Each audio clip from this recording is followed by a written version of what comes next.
Thanks for coming today. It's I think a fun time of the year.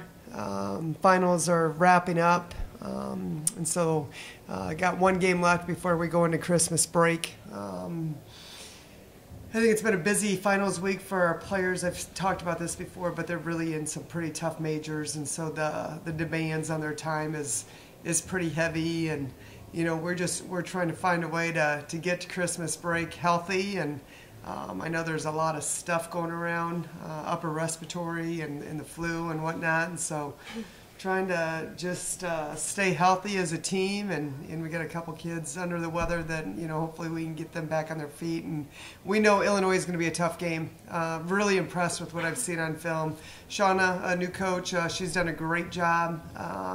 They've added a couple key players in the transfers that have really elevated their program, and so I really don't see a lot of weaknesses on that roster. Very well balanced. Strong, efficient offensively, really stingy defensively. They rebound well. I've been really impressed with what I've seen, so I think it's going to be a great test for us going into Christmas break. Robin, you mentioned the flu and everything going around. Just last game, you guys were struggling with that a bit. Has it gotten any better or worse coming into this weekend? I wouldn't say we're out of the woods yet, but it certainly could be a lot worse than what it is too. So just some ongoing nagging junk that probably everyone's dealing with. What are some of the specific things that you've seen from Illinois on film, both offensively and defensively, that you guys are preparing for? Well, without going too much into the scout, I'd mention Cook. She came with Shauna from Dayton. She's a game changer for them. Had 30-plus points against a really good Indiana team, and was small in stature, but really plays bigger than what she is. She scores on 3 levels. And I think really is the one that makes that team go, surrounded by a great, strong supporting cast. And she's surrounded by kids that shoot really efficient from that three-point line. I mean, they've got a couple kids that are shooting high 40s, low 50s from the three-point line. And so those numbers are pretty impressive, 80-plus points per game. Defensively, just really stingy. I think they're physical. I think they play a lot like us, just with the physicality and try to get through screens, but are pretty connected on there and switch screens when they need to. So just they play really hard-nosed, gritty, fundamentally sound basketball. At the beginning of the season, you guys had a lot of back-to-back games, and now you're at the point where things are more spread out. Just how does that change practices and everything during the week? Yeah, it's not as well. First of all, I think the players really like the back-to-back games because it is an adjustment to get back to just that practice mindset of no games in the next day or two, and so it really is a different mindset. And I think, like I said, these guys probably would prefer it the other way. But it's not as much time as you'd think because of finals week. And so we actually took Monday and Tuesday off, practiced Wednesday, Thursday, and then obviously, we'll practice today and tomorrow going into the game. But this week, and this is what I have really tried to help our players understand, even though we only have one game, it's a huge week because we do have a pretty good break after this game. And, if you lighten up too much this week because of finals week, and then you have that next week, I mean, now you're looking at a 2-week period of just not as much going into SEC play. And so this week, I think, has been important for a lot of reasons, not just Illinois, but just for the big picture of our season as well. Sarah, we've seen you slowly get your way into the starting lineup. Just where have you seen personally your game grow in the off season? I think just focusing on more like where I can serve my teammates instead of necessarily where my game can grow. So I think just finding success and boxing out and getting rebounds and screening for my team because I have a lot of shooters and a lot of scorers. So I think looking for ways how my teammates grow has helped me see a little bit more success as well. Having such a big game on Sunday and just being local, what is it like to kind of have a lot of supporters probably in the building? Yeah, I think I'm more blessed than I realized, but it's just really cool to be surrounded by my friends and family who I've grown up with and being close enough that they can come to my games too. It's a really cool experience, and I'm pretty blessed, and it's a good reminder for me. So. For all of you guys, how has just like preparing during finals week where everything's just like the busyness is just like turned up to 11? How has that like maybe made this week a little bit more difficult or different than past weeks? Well, I can tell you it's real. You know, I think there's so much on these players' plates, and then when they come into the arena, you know, the expectations and the standards that we have for our program, and it's just a lot. It's a lot. It's a busy time of the year. There's a lot, you know, a lot of our players don't feel the best, and so there's a heaviness that way. It's really, really hard, and we're every day asking our players to do uncommon things. And, you know, I just continue to try to push that envelope just because I know how hard it is to get to March 13th and what we want that to look like. So we talk a lot about the fun versus the rewarding. It's not always going to be fun.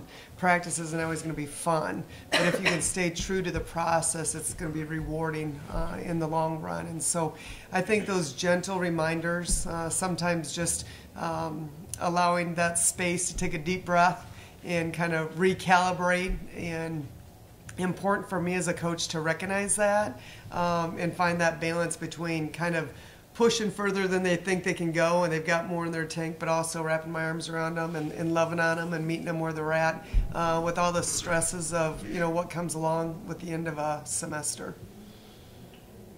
Coach? Haley, you've been a part of the bragging rights games more than anyone else on the team. Yeah. What do you see that's different about this Illinois team this year as opposed to maybe in years past? Well, if I'm being honest, we haven't really started diving into that scout yet, or the film. But I do know I've seen a little bit of the Indiana game, and, you know, they're feisty, they can score. And, you know, it's always just like, I mean, it's like any rival game, you know. It's the border war bragging rights, so it's always intense, it's always competitive, so it's going to be a really fun environment. Coach, this is your first Big Ten matchup of the year, your only Big Ten matchup. Do you notice anything different when playing a Big Ten team versus a normal opponent, or no? You know, sometimes, not all the time. I mean, you know, playing Pac-12 or, you know, different leagues seem to have a tendency to play different styles. But nothing that's really sticking out to me with Illinois, honestly. I think they're just a really fundamentally sound, just well-balanced basketball team. So, you know, like some leagues are known for their physicality or their athleticism or their ability to, you know, a great shooting league or whatnot. And so I understand your question, but no, not with Illinois. I just think they're a really solid team, very well coached. They've had a lot of success early, and like Haley said, bragging right games, you know, records go out the window and everyone's going to show up and compete and try to bring home the trophy. Robin, I saw a few sources put out there that Haley Frank's going to be returning for next season.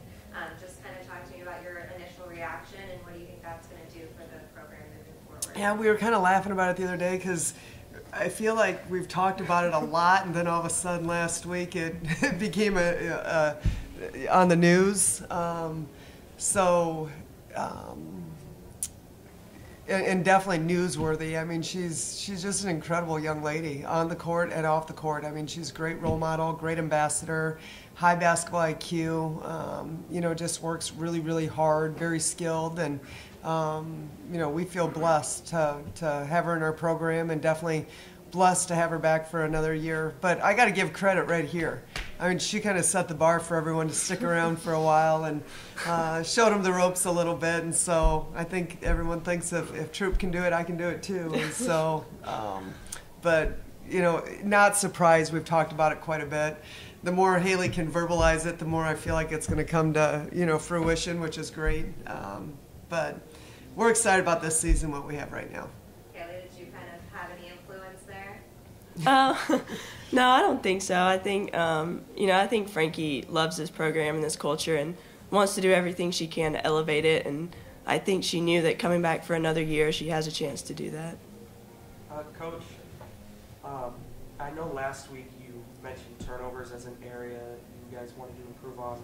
with 12 games in the books now, what else? What are some areas you guys hope to improve on?